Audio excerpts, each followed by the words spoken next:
변하고 빨리 시간이 지나서 집에 갔으면 좋겠다, 이런 생각이 또 아마 있으실 수 있겠다, 이런 생각이 좀 듭니다. 그러나 또 초대한 분들, 극성맞게 또 여러분 초대한 이유가 또 있지 않을까, 이런 마음을 조금이라도 가져주시면 좋겠고요. 그리고 이왕 이 자리 이제 저하고 한 40분 정도 이렇게 좀 말씀을 나눌 텐데, 이왕의 마음을 조금만 열어주시고 좀 들으시면 좋겠어요. 여기서 얼굴이 다 보이는데요, 인상 쓰고 딱 보시면 제가 무서워서 아무 소리를 못해요. 그러니까 조금만 좀 여러분이 마음을 열어주시고 함께 해주시면 좋겠습니다. 교회는 하나님의 집입니다. 그래서 오늘 여러분의 마음에 하나님이 저는 역사하실 줄 믿고요. 그리고 좀 바라기는, 저는 아무것도 아니에요. 저는 신부는 끈이고 나팔수고 저는 아무것도 아닙니다. 아는 것도 별로 없어요. 근데 저는 그냥 하나 아는 거, 이 성경 하나님의 말씀 하나밖에 전 몰라요. 이것도 다 몰라요. 그래서 저는 그냥 시켜서 이 자리에 서는 것뿐이고, 오늘 말씀을 통해서 하나님과 하나님의 말씀에 여러분이 집중하시면 좋겠어요. 그래서 좀 제가 이렇게 드리는 말씀을 놓치지 말고 이렇게 쭉 한번 따라와 보시면 좋겠고요. 그러면 여러분들이 아마 교회 올 때와 다른 사람이 돼서 나가지 않을까, 저는 그런 생각이 있습니다. 오늘 하나님이 여러분에게 그런 축복을 주시기를 바랍니다. 오늘 저는 시편 23편을 선택했습니다. 그 이유는 딱 한 가지예요. 너무 잘하는 말씀이라서. 교회를 안 다니는 분들도 시편 23편은 다 하시더라고요. 다. 그래서 오늘 선택했고요. 시편 23편은 다윗이 쓴 시입니다. 시. 가장 힘들 때 다윗이 쓴 것이고요. 또 그가 사울왕에게 쫓겨서 광야를 이리저리 도망할 때 쓴 시고요. 지명수배자가 되어서 돌아다닐 때 쓴 시고요. 하루 한 끼 해결하는 게 어려울 때 쓴 시고요. 언제 죽을지 모를 때 쓴 시입니다. 그래서 좀 오늘 이 말씀을 같이 나누면서 우리가 좀 함께 힘을 얻었으면 좋겠어요. 오늘 이 말씀이 주시는 교훈이 뭔가? 시편 23편은 어떤 교훈을 주나? 첫 번째는 하나님을 목자 삼으면 받는 은혜와 복에 대해서 얘기를 해요.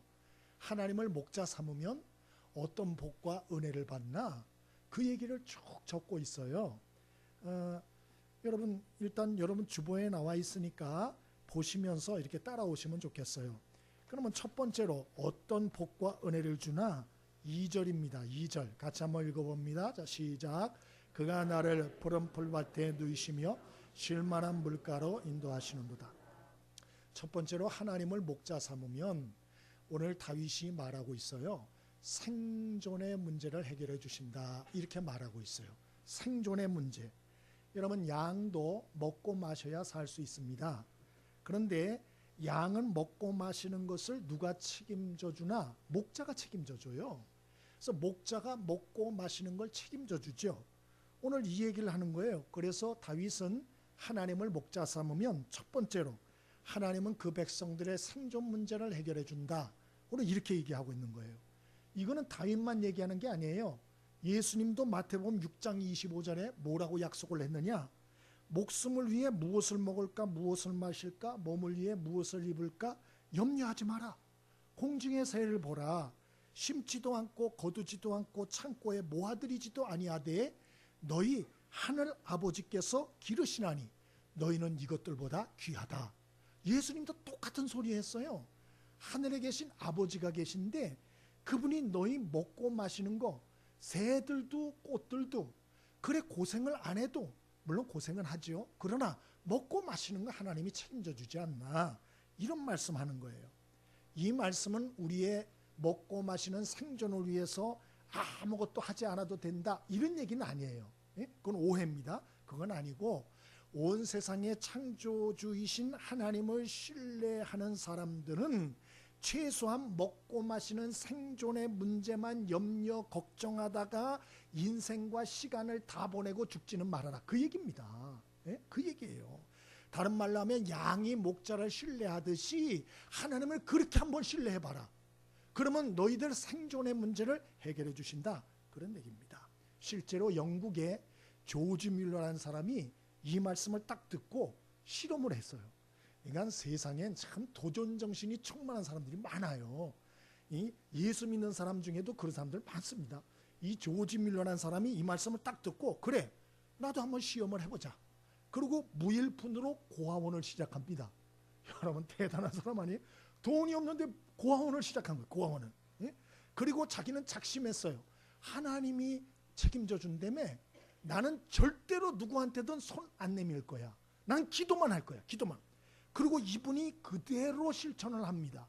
그래서 그 결과 이분이 평생에 5만 번의 분명한 하나님의 기도 응답을 받았다고 기록을 해놨어요. 책도 나왔습니다.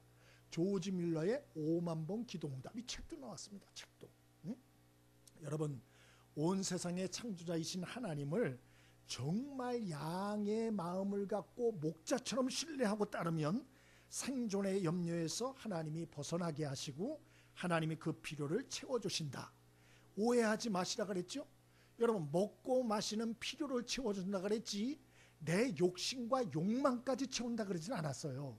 여러분 기억하셔야 돼요. 뭐 내가 원하는 건 다 해준다 그 얘기가 아니고 먹고 마시는 생존의 문제는 채워주신다. 저도 총각 때 저 결혼을 못할 줄 알았어요. 웬관이 제가 결혼할 형편이 못 됐다고요. 그래서 나는 결혼하기도 힘들 것 같다 이렇게 생각을 했어요. 그리고 앞으로 뭘 먹고 살지 정말 걱정 많이 했습니다. 예? 그런데 지금 이렇게 조금 살아보니까요 괜한 걱정을 했더라고요. 결혼도 잘 했고요, 자녀들도 잘 낳았고요. 그럼 먹고 사는 것도 뭐 그렇게 잘 먹고 후요고식하지는 못하지만 죽지는 않더라고요. 하나님의 말씀은 진리입니다. 진실입니다. 하나님을 정말 목자 삼고 신뢰하고 양처럼 목자를 신뢰하듯이 그렇게 목자 하나님을 신뢰하면 생존의 문제를 해결해 주신다. 두 번째로 이렇게 하나님을 목자 삼으면 어떤 은혜와 복을 주나 3절을 읽어봅니다. 3절 자 시작. 내 영혼을 소생시키시고 의의 길로 인도하시는도다. 아멘. 두 번째로 다윗은 말해요. 우리가 하나님을 목자 삼고 살면 하나님은 우리의 죄의 문제와 죄책감의 문제를 해결해 주신다. 우리의 죄와 죄책감의 문제를 해결해 주신다. 여러분 다윗이 여기 얘기하잖아요. 하나님을 목자 삼아 살았더니 하나님이 내 영혼을 소생시켜 주시고 의의 길로 나를 인도해 주시더라. 이렇게 말해요. 여러분 이 세상에 의로운 사람이 있을까요? 정말 선한 사람이 있을까요? 겉으로는 그럴듯해 보여도 다 가서 한꺼풀 베껴보면은요 사람은 다 거기서 거기구나. 우리가 이런 탄식이 나와요. 저 사람은 괜찮겠지? 그런데 가까이 해보면 이 사람도 역시구나.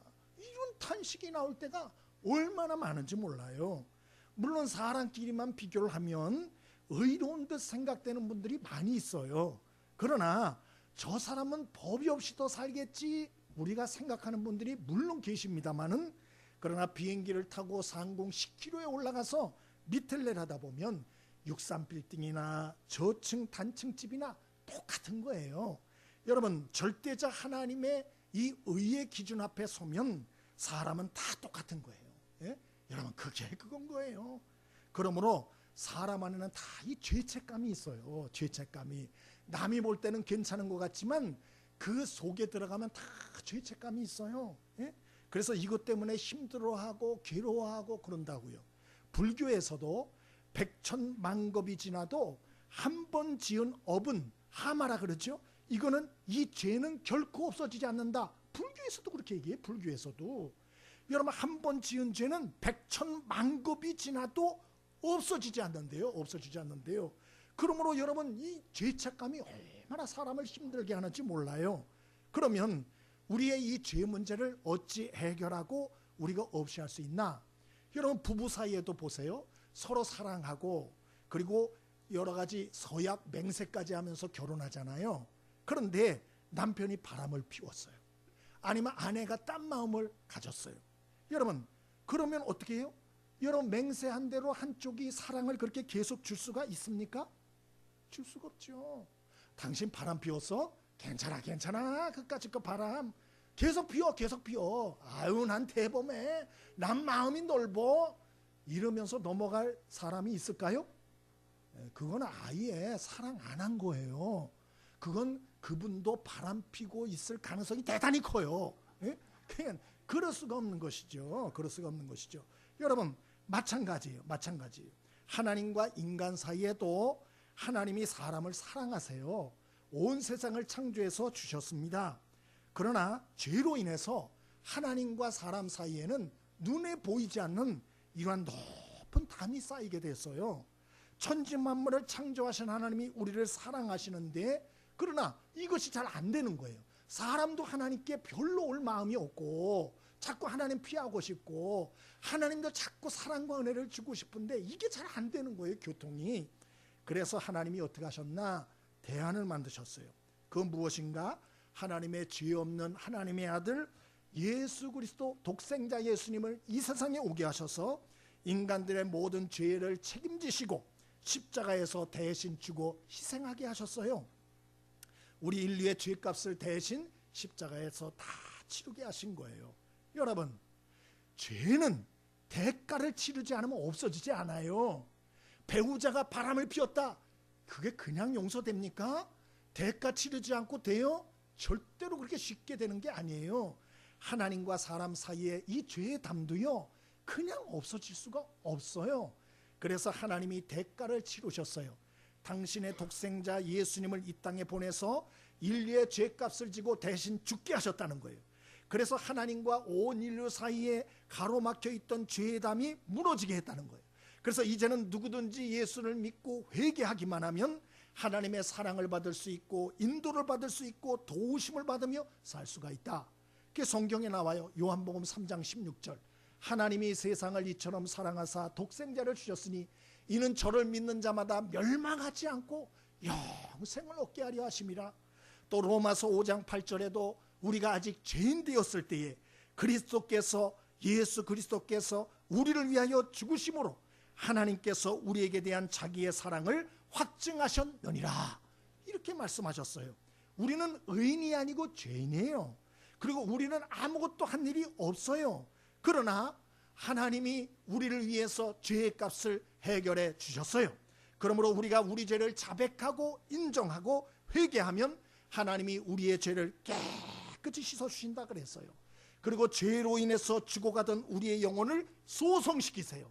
다시 회복시키게 하셔요. 그리고 우리를 의의 길로 인도해 주신다 약속하셨어요. 그러므로 여러분, 하나님을 목자 삼고 죄책감에서 자유할 수 있게 되길 바랍니다. 하나님은 우리가 회개하고 우리가 우리 죄를 인정하고 회개하면 하나님은 죄책감을 없어지게 할 뿐만 아니고 우리를 죄에서 건져주신다 그랬어요. 우리가 죄로 인해서 벌여놓은 모든 일들을 하나님이 하나하나 해결해 주신다 그랬어요. 얼마나 감사해요. 얼마나 감사해요.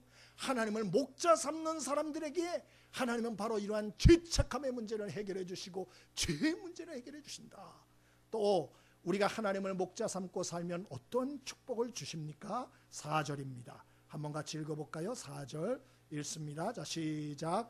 내가 사망의 음침한 골짜기로 다닐지라도 해를 두려워하지 않을 것은 주께서 나와 함께 하심이라. 주의 지팡이와 막대기가 나를 안위하시나이다. 아멘. 세 번째로 우리가 하나님을 목자 삼고 살면 우리의 두려움의 문제를 해결해 주신다 그랬어요. 두려움의 문제. 우리 인생은 살면서 참 두렵게 하는 일이 많이 있습니다. 건강을 잃으면 어떡하지? 차 사고가 나면 어떡하지? 직장에서 해고당하면 어떡하지? 사업이 망하면 어떡하지? 저 사람이 나를 버리면 어떡하지? 저 사람이 나를 배신하면 어떡하지? 자녀들이 잘못되면 어떡하지? 우리는 너무나 걱정 염려 많아요. 요즘에는 심지어 미세먼지까지 우리를 두렵게 하고 있어요. 예? 여러분, 그럴 때 우리가 사람을 찾아가서 이야기를 하고 막 이렇게 하면 위로가 되죠. 마음에 좀 평안이 올 수도 있어요. 그러나 그것이 끝이에요. 그 한계가 있어요. 내가 두렵고 답답하고 힘들 때마다 항상 나를 받아주고 내 말을 들어줄 사람이 세상에 있을까요? 없어요. 없어요. 그런 사람은 아무도 없어요. 아무도 없어요. 그러면 어떻게 하느냐? 성경은 하나님께 나와서 기도하라는 거예요. 시편 142편 2절에 내가 내 원통함을 그 앞에 토로하며 내 우환을 그 앞에 진술한도다 그랬어요. 하나님 앞에 나와서 내 원통함을 토로하고 내 우환을 그 앞에 토로하면 하나님께서 위로해 주시고 하나님께서 건져 주시고 하나님께서 그 두려움에서 나를 자유케 하신다. 그렇게 성경이 말해요. 다윗도 그 얘기를 해요. 신달자 씨라고 그 작가 있습니다. 여자 작가분인데 책을 한 권 썼어요. 나는 마흔의 생의 걸음마를 배웠다. 이런 책을 썼거든요. 근데 거기에 자기의 경험을 기록했는데 이분이 35살 됐을 때 생일날 남편이 국수를 먹다가 뇌졸중으로 쓰러집니다. 그래서 그때부터 고난의 세월이 시작되는데요. 남편 병수발 시작됐어요. 그러니까 뇌졸중 쓰러졌으니까 중풍이 걸린 거죠. 그 수발을 시작하는 거예요. 그리고 세 아이 뒤치다거리 시작합니다. 시어머니 집에서 봉양까지 하는 거예요. 그러니까 삶이 얼마나 힘들고 만신창입니까? 인생의 고통의 밑바닥에 떨어진 것이에요. 너무 힘들고 이분의 말에 따르면 너무 억울하고 왜 하필 나냐 이 말이에요. 왜 나냐 이 말이에요. 그리고 너무 슬프고 그래서 어느 날 이분이 교회 나갔대요. 그리고 나가서 맨 뒷줄에 앉아 있었대요. 근데 교회 앞에 십자가가 보이더래요. 이 앞에 십자가가. 근데 이분이 책에다 그렇게 썼어요. 언제부터인지 왜인지 알 수 없는데 눈물이 나기 시작했다. 그런 눈물을 흘려본 것은 처음이었다. 안에 농축되어 있던 내 서름이 터지고 마음의 갑갑함이 강물같이 풀려 넘쳐나고 35년 내 인생의 어둠도 눈물이 되어 펑펑 쏟아지고 있었다. 주여 주여 내 입에서 주여라는 말이 나왔다. 그냥 울었다. 통곡했다. 나의 온몸이 눈물에 젖었다. 그분이 책에다 그렇게 썼어요. 여러분 우리 인생에 우리를 두렵게 하는 일들 많이 있습니다. 그러나 여러분 아무리 밑바닥에 떨어져도 하나님을 목자 삼으면 하나님이 찾아와 위로해 주시고 새 힘을 주시고 새 소망을 주시고 새 능력을 주셔서 다시 밑바닥에서 일어나게 하시며 어려운 시간을 이겨낼 수 있도록 도우신다는 걸 믿게 되길 바랍니다. 신달자 씨 아시는 것처럼 이후에 작가로서 대박이 나지 않았어요? 그래서 이것저것 쓰는 것마다 아주 유명해져서 유명 작가가 되고 많은 사람의 마음을 위로하는 사람이 되지 않았습니까? 하나님을 목자 삼으심으로 두려움에서 자유하는 축복이 있게 되길 바랍니다. 그리고 마지막 네 번째, 하나님을 목자 삼으면 어떠한 복과 은혜를 주시나. 6절입니다. 같이 한번 읽어봅니다. 6절 함께 읽습니다. 자, 시작. 선하심과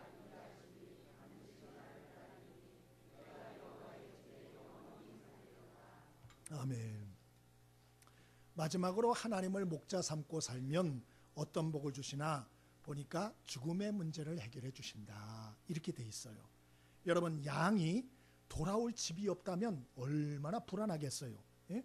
방황하고 비참하게 살다가 굶어 죽거나 맹수에게 물려뜯어 죽게 되겠죠. 그런데 다윗은 하나님을 목자 삼으면 인생의 여행을 마치고 그 끝이 죽음으로 끝나지 않고 하나님이 예비하신 영원한 집에 거하게 된다. 오늘 그렇게 말하고 있는 것이에요. 이 세상에 죽음의 다리 안 건널 사람 있습니까? 답 없어요. 우리 다 죽습니다. 우리도 죽음의 다리를 다 건너가야 돼요. 여기 죄송하지만 50이 넘은 분들, 갓 50이 넘은 분들은 무조건 이제 죽음을 생각하셔야 돼요. 목사님이 재수 없게, 아니 재수 없는 게 아니에요. 그 사람이 철딱서니가 없는 거예요. 여러분 딱 50이 넘었으면 이제는 나도 죽을 수 있겠구나 이 생각을 하면서 살아야 돼요. 하면서 그 안병욱 교수라고 숭실대학교 철학 교수셨죠. 많은 책을 저술하고 강연하시고 저도 대학생 때 이분 책을 2권인가 읽었어요. 책이 굉장히 쉽고 아주 현실적이에요. 그래서 아주 내용이 좋습니다. 근데 이분이 그 책에다 뭐라고 썼느냐. 철학이란 무엇인가. 철학은 죽음을 연습하는 것이다. 인생은 죽음을 연습하다가 마지막에 죽음을 실습하는 것이다. 이분이 그랬었어요. 그리고 이분이 임종을 할 때 얘기를 들었는데요. 이분이 이제 예수를 믿고 돌아가셨는데 어느 목사님이 임종 예배를 드리셨대요. 시편 23편을 웬걸에 혼수 상태도 귀는 열려 있거든요.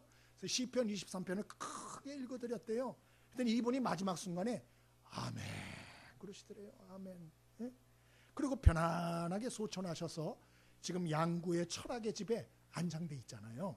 예? 여러분, 세상에 유명한 철학자라 할지라도 눈을 감을 때 필요한 것은 철학이 아니에요. 돈이 아니에요.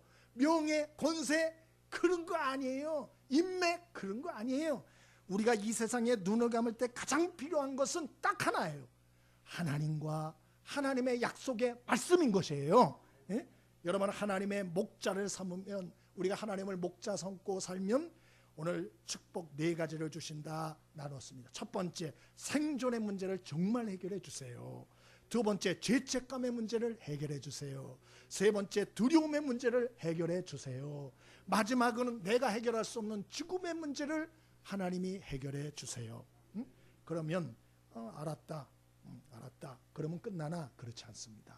여러분, 우리가 하나님이 목자 되어 주시는 이런 축복을 정말 이 땅에서도 누리며 살려면 하나 더 하셔야 돼요. 그게 뭐냐? 1절에 나오는 것처럼 하나님을 정말 나의 목자로 삼아야 돼요. 그리고 정말 양이 되어서 날마다 목자 되신 하나님, 그분을 바라보고 그 음성을 듣고 그 뜻에 순종하고 양의 삶을 진짜 살아야 돼요. 여러분, 이 말씀을 알기만 하고 끝나면 아무런 축복이나 은혜를 누리질 못해요. 하나님을 정말 목자 삼으셔야 돼요. 그리고 양이 되셔야 돼요. 자기의 연약함을 인정하셔야 돼요. 그리고 그분의 말씀을 사모하고 날마다 의지하며 살아가야 됩니다. 근데 문제는 뭐냐? 하나님 목자 삼는 걸 자꾸 방해하는 생각들이 많아요. 생각이 사람이 간단하지가 않거든요. 그러면 어떤 생각이 하나님 목자 삼는 걸 방해하나? 첫 번째로, 사람이 죽으면 끝이지 라는 생각이에요. 예? 뭐 하나님은 하나님이야. 죽으면 다 끝이야. 다 끝이야. 하나님은 하나님 목자는 무슨 목자요? 이런 생각들을 하는 분들이 계셔요. 그런데 성경은 그렇게 말 안 해요. 히브리서 9장 27절에 사람이 죽는 것은 하나님이 정하신 것이요 그 후에 심판이 있다고 말해요. 여러분, 성경만 그렇게 얘기하느냐? 세상 사람도 그러잖아요. 여러분, 세상 사람도 사람 죽으면 뭐 합니까? 제사 드리죠. 그 제사 왜 드려요? 죽으면 끝인데. 왜 드려요? 죽으면 끝이라며. 왜 제사를 그렇게 열심히 드리십니까? 사람이 죽어도 영혼은 살아있다라고 믿는 거 아니에요? 그럼 믿는 마음이 있는 거 아니에요? 그렇죠. 또 사람이 죽으면 뭐라 그래요? 예? 돌아가셨다 그러잖아요. 돌아가셨다. 그리고 또 뭐라 그래요? 장례식에 가서 좋은 데 가셨을 거예요. 그래 얘기해요 안 해요? 하시면서 뭘 안 해? 하시면서 거짓말하고 있어요. 그럼 가가지고 장례식 가서 끝장났어요 이 양반, 그렇게 얘기합니까? 끝이에요 끝, 잊어버려, 여러분 그럽니까? 그러면 저 짐승 같은 거지 사람도 아니고 그렇게 얘기 안 합니까? 여러분, 사람이 본능적으로 아는 거예요. 아, 사람이 죽으면 끝이 아닐 수도 있겠다라는 생각을 다 갖고 있는 거예요. 동서고금을 마련하고 물어나고 다 그런 거예요. 여러분, 그러므로 사람이 죽으면 끝이다라는 생각 접으셔야 돼요. 그건 자기 생각일 뿐이에요. 누가 증명이나 했습니까 그거를? 그건 뭐 믿음처럼 그렇게 믿고, 그거 잘못된 생각이에요. 또 하나, 하나님을 목자로 삼는 걸 방해하는 생각이 있어요. 그게 뭐냐? 그래, 설사 하나님이 계시고 사후세계가 있다 할지라도 나 나름 착하게 살았어, 좋은 데 갈 거요, 그렇게 또 착각들을 하세요. 여러분, 이것도 대단한 착각입니다. 여러분, 밖에서 여러분 자녀가 놀고 있어요. 이제 날이 어둑어둑해집니다. 그러면 여러분 막 노는 애들 누굴 불러요? 집으로 누굴 부릅니까? 왜 내 자식을 불러요? 여러분 자식보다 더 착한 자식들이 같이 놀고 있어요. 지금 옆집 애가 더 착한 애가 있어요. 그럼 누굴 불러요? 왜 내 자식을 불러요? 착한 애를 불러야지. 예? 착한 애만 일로 와 그럽니까? 그런 부모는 없어요. 내 자식이 바로 옆에 있는 자식보다 못나고 어리석어도 내 자식 이름을 부르는 거예요. 개똥아 어여 들어와 밥 먹어, 그렇게 얘기를 하는 것이죠. 똑같아요. 우리가 죽은 다음에 하나님 나라 가는데 내가 이 땅에서 나 나름대로 착하게 살았다고 하나님 나라 들어갈 거다? 대단한 착각입니다. 이 땅에 사는 동안에 하나님한테 관심도 없고 하나님 뜻대로 살지도 않고 하나님을 거역하고 하나님을 조롱하고 하나님을 모욕하고 내 멋대로 살았는데 죽은 후에 하나님 나라 들어간다. 이건 이율배반적인 생각이에요. 그것 자체가 잘못된 생각이에요. 또 우리가 하나님을 목자로 삼지 않는 이유가 또 하나 있어요. 잘못된 생각. 그게 뭐냐? 뭔가 예수를 믿고 하나님을 믿는 이런 모든 행위가 나약한 자들이 탈출구나 위안을 삼기 위한 비겁한 행동처럼 보인다라고 생각하는 거예요. 예? 뭔가 예수쟁이들은 나약한 데가 있어서 그냥 자기 위안 삼으려고 하나님을 그냥 얘기하는 거지, 이런 생각. 나는 그런 나약한 사람으로 보이기가 싫어, 이런 생각. 이런 것들이 있다는 거예요. 여러분, 한강을 여기서 수영해서 건널 수 있는 분 손 들어보세요. 나 한강을 수영해서 건널 수 있다. 손 들어보세요. 있습니다. 저희 아버님 옛날에 물어보니까 자신 있다고 그러시더라고. 한강을 수영으로. 자신 있는 없으세요? 아마 있을 거예요, 이 중에. 그러면 자신 있다고 하는 분들만 현해탄을 수영으로 건너갈 수 있는 분 계십니까? 현해탄. 있을 수도 있어요, 현해탄. 뭐 조우련 선수도 뭐 쉬었다 가지 않았어요? 그러면 더 얘기를 하겠어요. 태평양을 수영으로 건널 수 있는 분 손 들어보세요. 계셔요? 자, 그러면 내가 수영을 해서 미국까지 태평양을 건너가리라. 이런 사람이 똑똑한 사람이에요? 바보 같은 사람이에요? 바보 같은 사람이죠. 왜 그 짓을 해요? 배를 타고 가야지. 비행기를 타고 가야지. 그러면 배 타고 비행기 타는 게 부끄러운 겁니까? 그게 지혜로운 겁니까? 그게 지혜로운 거죠. 왜 하나님이 우리에게 구원을 주겠다고 손까지 내밀고 성경에다 그렇게 많이 적어놨는데도 왜 고집을 부려요? 그러면서 그것이 마치 자존심을 세우는 것처럼 왜 착각을 합니까? 그게 지혜 있는 게 아니고 어리석은 거예요. 어리석은 거. 또 하나, 아유 말이 많아지네요. 제가 또 하나. 좋습니다. 목사님 말대로 하나님도 살아계시고 사후세계도 있고 목사님 말이 다 맞아요. 근데 나 하나님 살아계신 게 안 믿어져요. 나 확신이 안 된다고. 근데 내가 어떻게 믿겠습니까? 뭐 그런 분들이 있어요. 자, 그런 분들 이해합니다. 하나님 눈에 안 보이세요? 목사는 보냐? 저도 안 보여요. 응? 그러니까 여러분이랑 저랑 똑같아요. 그러면 하나님은 없는 거냐? 그렇지 않아요. 여러분 어린아이를 키우는 집에 한번 가보세요. 보통 집하고 같아요? 달라요? 다르죠. 뭐가 다르죠? 냄새부터 달라요. 애기 냄새 나요. 분 냄새 나요. 그리고 또 이렇게 보면은 상이나 가구, 모서리 같은 것들 보면 날카로운 것들 다치지 않도록 다 갈아놨어요. 또 헝겊이나 고무로 다 덧대놨어요. 뿐만 아니고 아이가 이렇게 잘못 나오면 딸랑 소리 나도록 딸랑딸랑 이런 것도 해놓고요. 또 이렇게 보면은 220V 콘센트 구멍마다 다 막아놓거나 아니면 막힌 콘센트 같은 거 해놨어요. 왜 그럴까요? 애가 젓가락 들고 쇠젓가락 들고 어떻게 할까봐, 군형에다 꽂을까봐. 실제로. 그래서 그거 다 이렇게 막아놓습니다. 또 마당 같은 데도 애가 걸어가다가 넘어질까봐 여러분 그 울퉁불퉁한 돌 같은 거 다 파내지 않아요? 여러분 안 그러신 모양이죠? 보통 그러죠. 정상적인 가정에서는 보통 그렇죠. 그러면 그걸 아이가 알아요? 몰라요? 모르지요. 아이는요 얼마나 부모가 자기를 위해서 세심한 준비를 했는지 그걸 몰라요. 세월이 지나야 부모님이 날 사랑했구나, 고생을 많이 하셨겠구나, 그때서 깨닫는 거예요. 그때서. 예? 여러분 이게 비교가 될 수 있을는지 모르겠습니다만은 하나님도 마찬가지예요. 하나님이 우리를 사랑하신다, 하나님이 살아계신다, 눈에 잘 안 보이죠. 그러나 하나님이 우리를 위해서 만들어주신 세상을 보면 하나님이 살아계시구나, 하나님이 우리를 사랑하시는구나, 이거를 미루어 짐작할 수가 있어요. 하나만 얘기할게요. 먹는 물 하나만 얘기를 하겠습니다. 여러분 지구상에서 물이 여러분 얼마나 중요합니까? 동식물 사람들에게 절대적인 비중을 차지해요. 근데 그 물을 사람이 어디서 얻습니까? 바닷물에서 얻어요.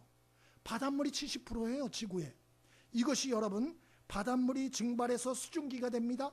수증기가 올라가서 구름이 됩니다. 구름이 나중에 뭉쳐져서 비가 됩니다. 그 비가 땅속에 스며듭니다.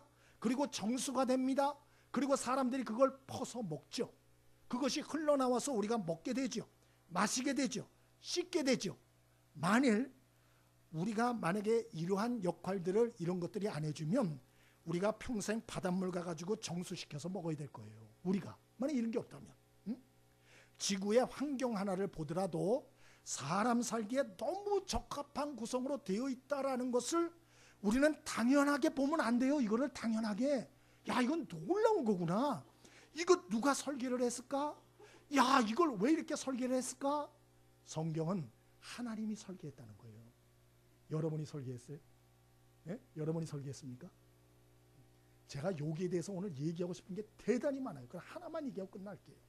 여러분, 하나님이 설계하셨고 하나님이 사람을 너무나 사랑하셔서 주셨다는 걸 꼭 믿게 되길 바랍니다. 결혼할 때 남자 여자가 다 알고 결혼할 수 있습니까? 없습니까? 결혼해 본 분들 아시잖아요. 남자 여자를 서로 다 알고 결혼할 수 있어요? 없어요? 절대로 없습니다. 내 나름으로 이 사람을 파악했다. 이제 완전히 알았어. 결혼해야지 했는데 웬걸 왔다 이런 사람이었어. 힘들다. 이런 경우가 많습니다. 그래도 왜 결혼을 합니까? 어느 정도만 맞으면 결혼해서 사는 거예요. 살다 보면 서로를 더 깊이 알게 되고 나중엔 이해하게 되는 거죠. 다 알고 결혼하겠다? 제가 분명히 선언합니다. 절대로 결혼 못합니다. 절대로 못합니다. 다 알 때까지 결혼하겠다. 우리가 신앙생활도 마찬가지예요. 내가 하나님을 다 알아야 하나님을 목자 삼고 신앙생활에 귀의하겠다? 불가능합니다. 하나님 다 알 수가 없어요. 하나님은 어느 정도만 내가 마음에 이해가 되면 아멘하고 양이 되어 목자 삼고 살면 하나하나 하루 이틀 1년 2년 10년 20년 그 하나님을 경험하게 되는 것입니다. 저는 여러분이 그러한 선한 경험들을 많이 할 수 있으면 좋겠어요. 또 마지막입니다. 자, 어떤 생각이 하나님을 목자 삼는 거 방해하느냐? 다 귀찮다. 홍 목사, 그래 하나님 계시다 그래. 천국 지옥도 있다 그래. 근데 나 귀찮아. 나 내 멋대로 살다 죽을 거야. 피곤해. 귀찮아. 교회 가는 것도 귀찮고 다 싫어. 이런 분들 우울증 초기를 넘어선 분입니다. 정말이에요. 이 우울증 초기가 넘어선 겁니다. 여러분, 그분들은 자기를 좀 소중히 여기세요. 자기의 삶도 좀 소중히 여기시고요. 우리는 되는 대로 살다가 죽어서는 안 될 사람이에요. 왜냐? 먼저는 하나님이 우리를 이 세상에 보낼 때 특별한 뜻과 계획을 가지고 보내셨기 때문에 그래요. 그래서 예레미야 29장 11절에 너희를 향한 나의 생각은 내가 하나니 재앙이 아니라 곧 평안이요 너희 장래에 소망을 주려 하는 생각이라 그렇게 말씀했어요. 또 베드로전서 2장 9절에도 너희는 택하신 족속이요 왕 같은 제사장들이요 거룩한 나라요 그의 소유된 백성이니 이는 너희를 어두운 데서 불러내어 그의 기이한 빛에 들어가게 하신 자의 덕을 선전하게 하려 하심이라 그렇게 말씀했어요. 하나님 우리를 이 땅에 보낼 때 특별한 소원을 가지고 보냈다는 거예요. 여러분, 그러므로 자신을 소중히 여기십시오. 자기의 삶을 좀 소중히 여기세요. 여러분을 향한 하나님의 뜻과 계획이 아직 꽃도 피지 않은 분들이 많아요. 그 좀 인내하세요. 자기를 좀 소중히 여기세요. 아멘이십니까?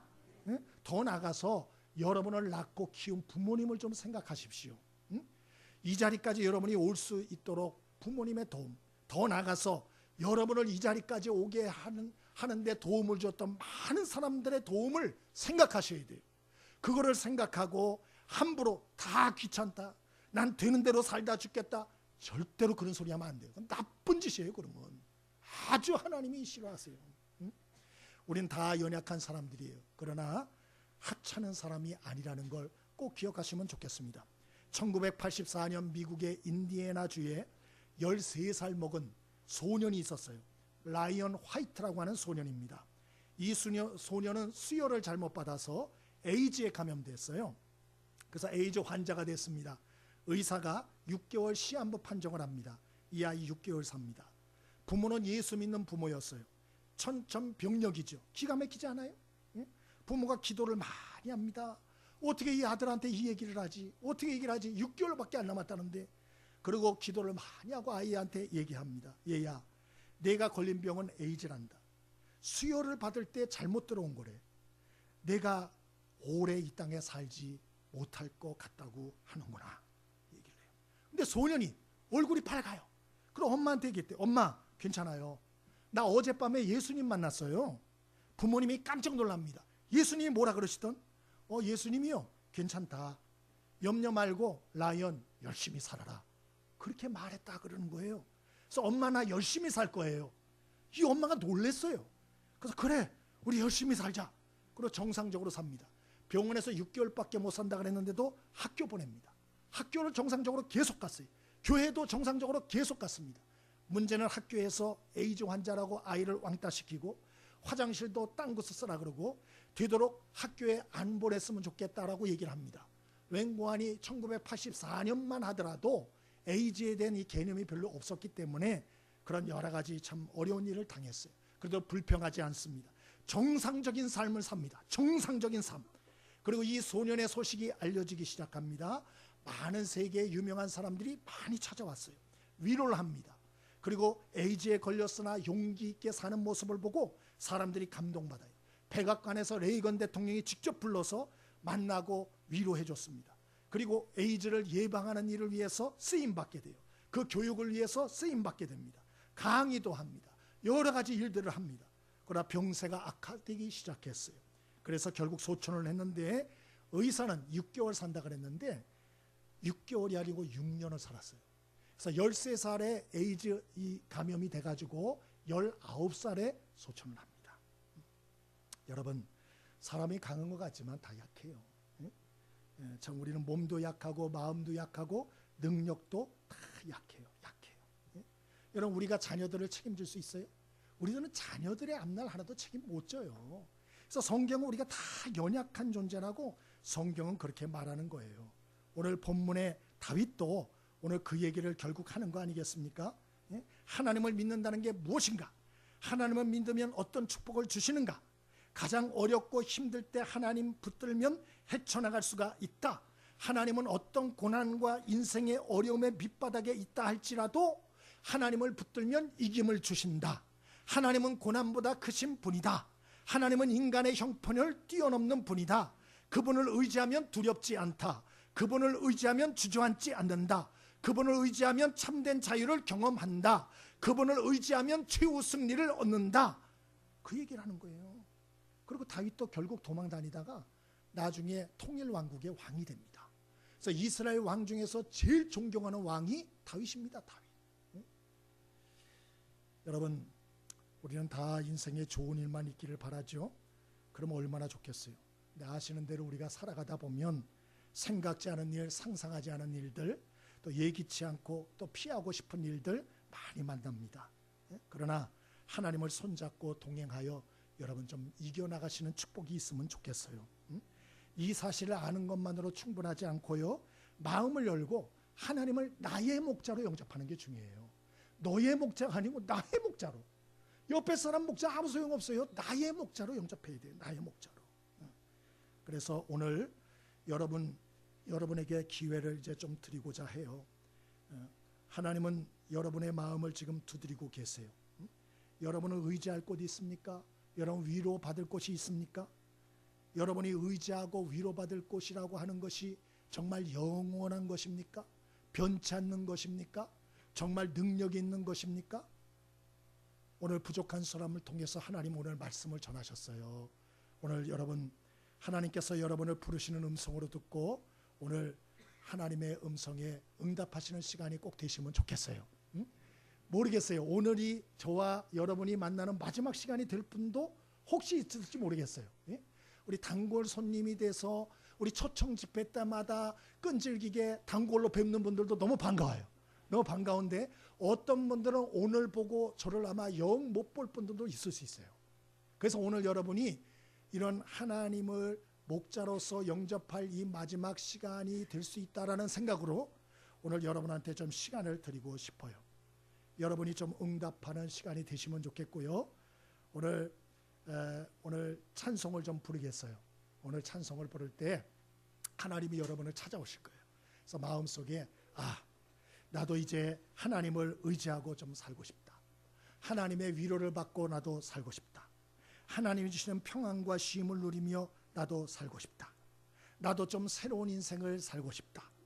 여러분, 이러한 마음을 하나님이 주시거들랑 부끄러워하지 말고 하나님 앞에 나와 결단하는 축복이 있게 되길 바랍니다. 우리 복음 성가인데요. 우리 같이